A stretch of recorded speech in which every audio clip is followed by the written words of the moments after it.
Dopo l'assedio di ieri nei pronto soccorso di Treviso, Conegliano e Oderzo, letteralmente in emergenza, con un arrivo eccezionale di codici bianchi e verdi e un surplus di lavoro per i 3 medici di turno, con il supporto di altri 2 camici bianchi affiancati in ciascuna struttura in occasione dello sciopero dei medici di base, la dirigenza ospedaliera della Marca corre ai ripari.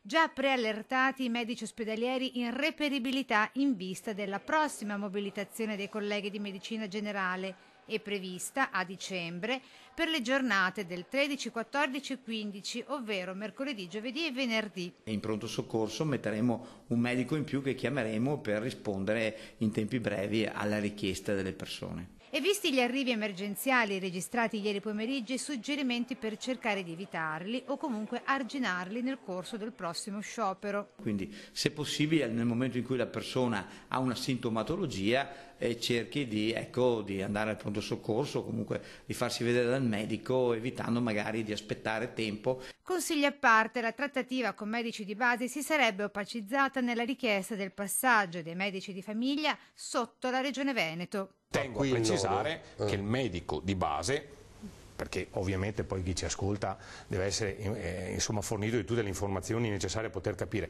non è un dipendente pubblico.